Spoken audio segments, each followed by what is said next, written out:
Atriebība un ienaidnieka bēdas. Kādiem no jums kāds uz tevi ir bijis greizsirdīgs un plānojis tavu krišanu, un iespējams tas arī ir izdevies? Kaut kas notika tavā dzīvē dēļ šī greizsirdīgā cilvēka. Tu kalpoji Dievam, darīji, kas bija jādara, un tagad esi šajā vietā. Tas var būt tavs vīrs, tava sieva vai kāds no ģimenes. Dievs saka, ka viņš piedzīvos bēdas par to, ko tev nodarīja. Viņš jutīs vainas apziņu, un tas izraisīs viņam sirds izmaiņu. Sirds mainīsies dēļ tā, ko nodarīja, un viņš centīsies labot. Kādam šis greizsirdīgais cilvēks tiks pilnībā sakauts, un nebūs atjaunošana. Kādiem būs sirds maiņa, un būs atjaunošana un augšām celšanās tavā situācijā, attiecībās. Daniela 6:4. Tad priekšnieki un pārvaldnieki meklēja iemeslu, lai varētu apsūdzēt Danielu nolaidībā valsts pārvaldes lietās, lai tie nevarētu nekā kaitīgi atrast, jo viņš bija uzticams, viņa rīcībā nebija atrodama nolaidība vai noziegums. Tu esi kā Daniels, kur tu staigā Dieva aicinājumā, dari, ko Dievs tev lika darīt, atradi labvēlību cilvēku acīs. Šis cilvēks ilgu laiku cenšas atrast kādu vainu tevī, šis greizsirdīgais cilvēks, kas ir greizsirdīgs uz tevi. Lai nāktu pret tevi, meklēja vainu, kur tevi vainot, kur tevi apsūdzēt. Sātans ir apsūdzētājs. Šis cilvēks rīkojas kā sātans, meklē, ko varētu apsūdzēt. Tas var būt tavs vīrs, tava sieva, kas meklē, lai apsūdzētu, meklē vainu tevī, jo viņam ir traumas pašam, nedrošība. Viņš ir uzņēmīgs no ienaidnieka meliem, jo viņam pašam vajag dziedināšanu un atbrīvošanu.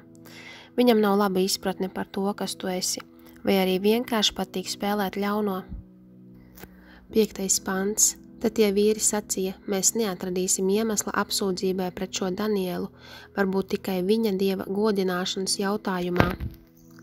Viņš izmanto Dievu, kam tu kalpo, izmanto to, ko tu saki, kam tici, lai varētu iet pret tevi, jo zin, ka tur tev sāp visvairāk. Testē tevi. Dievs pieļāva, ka Ījebs tika testēts. Ienaidnieks nāca pret Ījebu, lai redzētu, vai Ījebs nolādēs Dievu. Ījebs nenolādēja Dievu. 6. līdz 9. pants. Tad šie priekšnieki un pārvaldnieki gāja kopā pie ķēniņa un sacīja, ķēniņš dārīs, lai dzīvo mūžīgi. Visi augstākie valsts ierēdņi, priekšnieki, apgabalu pārvaldnieki un valsts padomnieki, kā arī augstākie pavēlnieki nolēma, ka izdodama ķēniņa pavēle, rīkojums un aizliegums saskaņā, ar kuru ik viens, kas 30 dienu laikā griežas ar lūgšanu vai lūgumu pie kāda dieva vai cilvēka un nevienīgi pie tevi, saka ķēniņi, ir iemetams lauvu bedrē. Tad nu pasludini šādu aizliegumu, un tas, lai ir rakstīts ķēniņa rīkojums, kas pēc negrozāmiem mēdiešu un persiešu likumiem nekad vairs netiks atcelts. Tad ķēniņš Dārījs lika uzrakstīt šādu rīkojumu ar jaunu izsludināmo aizliegumu. Šie cilvēki plānoja pret Danielu iet pie ķēniņa, lai Daniels saņemtu kādu sodu, neievērojot viņa noteikumus. Cilvēki nav jāpielūdz, nekādi elki, elks ir grēks. Tādā pašā veidā daudzi no jums šis cilvēks gāja tev aiz muguras un radīja melus. Kāds tevi pacels, un tu to pat vēl nezini. 10. līdz 13. pants. Kad Daniels dzirdēja, ka ir izsludināts šāds rīkojums, viņš gāja savā namā, kur viņam bija augšistabā, pret Jeruzālemi vērsti un atvērti logi, un kur viņš nometās 3 reizes dienā ceļos, pielūdza un slavēja savu Dievu, kā viņš to visu laiku kārtīgi bija darījis. Tad istabā ielauzās šie viņam naidīgie vīri un atrada to Dievu lūdzam un slavējam.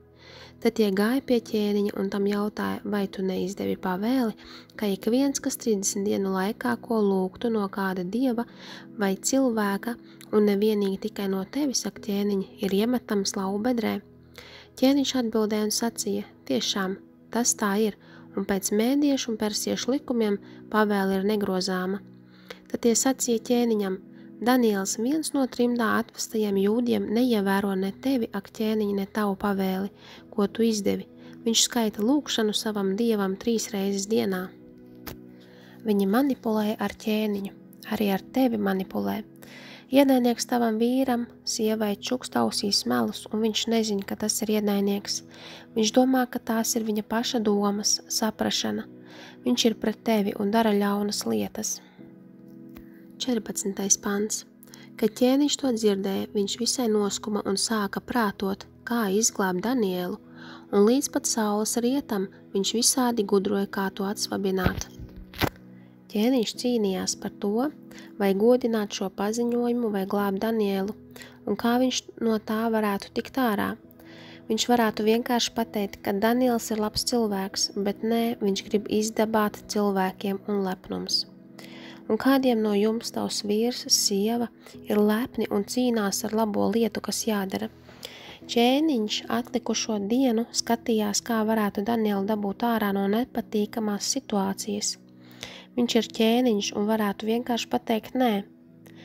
Kādi no jums, kas tiksiet atjaunoti ar šo personu, viņš domā, kā tiks ārā, kā ies uz priekšu, viņš deva solījumus tev, skaļi izrunāja solījumus, runāja sliktu par tevi un tagad ar to cīnās. 15. pants. Tad tie paši vīri atkal steigšus devās pie ķēniņa un teica, tu zini, ak ķēniņ, mēdiešiem un persiešiem ir tāds likums, ka ķēniņa izdota pavēle nav nedz grozāma, nedz atceļama. Tie ir ienaidnieki. Tu esi šī cilvēka ausīs, gluži kā šie greizsirdīgie uz Danielu. Cilvēki ir ķēniņa ausīs. Ķēniņš cenšas izdomāt, kā glābt Danielu, bet tad atkal nāks spiediens vajāt Danielu. Cilvēks, ar kuru iespējams tiksiet atjaunoti, viņš cīnās ar balsi, cilvēku balsīm savās ausīs. 16. pants. Tad ķēniņš pavēlēja atvest Danielu un to iemest lauvu bedrē. Ķēniņš sacīja vēl Danielam, tavs dievs, kam tu kalpo bez mitēšanās, tas lai tevi izglābj. Ķēniņš padevās cilvēku izdabāšanai, gāja pa priekšu un ļāva Danielu iemest lauvu bedrē. Kādiem no jums šie cilvēki būs tieši, kas beigās tiks pilnīgi iznīcināti? Šis ir tas brīdis, kurā esi bijusi vai esi tagad.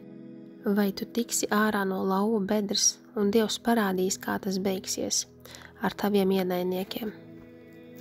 17. 18. pants. Un apkalpotāji atnesa akmeni un to uzlika bedrē virsū, un ķēniņi aizīmogoja to ar savu gradzenu un ar savu augstāko ierēģu zīmogu, lai nekāda neparedzēta iejaukšanās par labu Danielam nevarētu notikt. Tad ķēniņš gāja savā pilī un gavēja cauru nakti. Viņš nelika arī pasaut kādu no savām sievām, un tomēr viņš nevarēja nemaz gulēt. Šī greizsirdīgā persona ir nemierīga par tevi, par to, ko tev nodarīja, nožēlojams prāts, izdabāja cilvēkiem, runāja vārdus uz tevi, ko nevar atgriezt, nejūtas sirdī stabili. 19. līdz 22. pants. Rītā agri tikko svīda gaisma, ķēniņš piecēlās un gāja steigšus uz lauvu bedri. Pienācis bedres tūmā, viņš sauca noskumušā balsī pēc Daniela un sacīja: Daniel, tu dzīvā Dieva kalps, vai tavs Dievs, kuram tu bez mitēšanās kalpo, tevi ir izglābis no lauvām? Tad Daniels atbildēja un sacīja: Ķēniņš, lai dzīvo mūžīgi. Mans Dievs sūtīja savu eņģeli un aizturēja lauvām rīkli, ka tie mani neaiztika, jo viņš zināja, ka es esmu nevainīgs un ka arī pret ķēniņu es neesmu darījis nekā ļauna. Vajāšanā, kurā tu biji, tu lūdzi Dievu, raudāji uz Dievu, un Dievs tevi pasargāja.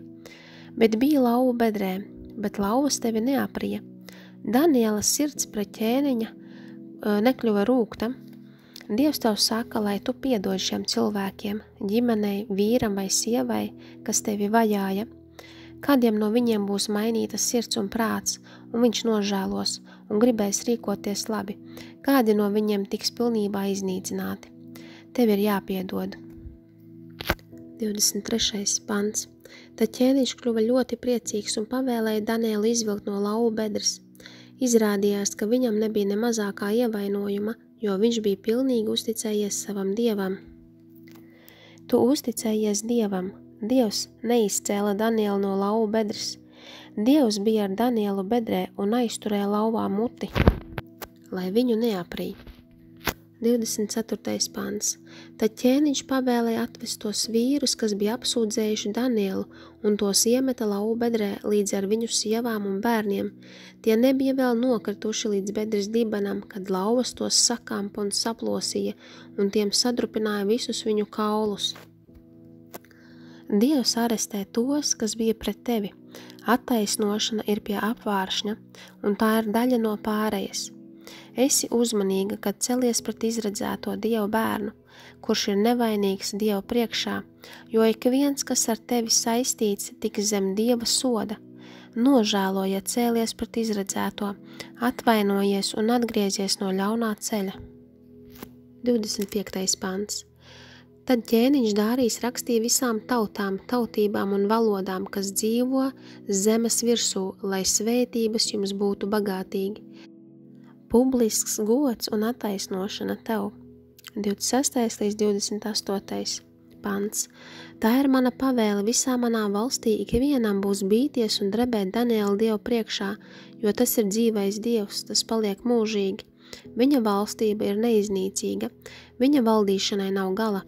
Viņš izglābj un atsvabina un dara zīmes un brīnumus debesīs un virs zemes. Viņš izglāba Danielu no lauva rīklas. Šis Daniels kļuva varants vīrs Dārija un persiešu Kīra valdīšanas laikā.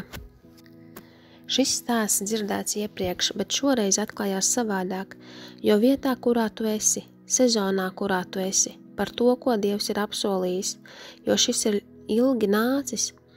Dievs saka attaisnošana, atriebība, publisks gods ir no Dieva, tā ir tava daļa. Ko tev izdarīja tumsā, aiz muguras vai pat publiski, Dievs saka, ka to publiski redzēs. Cilvēki redzēs attaisnošanu. Tas ir laika jautājums. Tu piedod un nožēlo, jo no tā ir atkarīga atriebība, attaisnošana.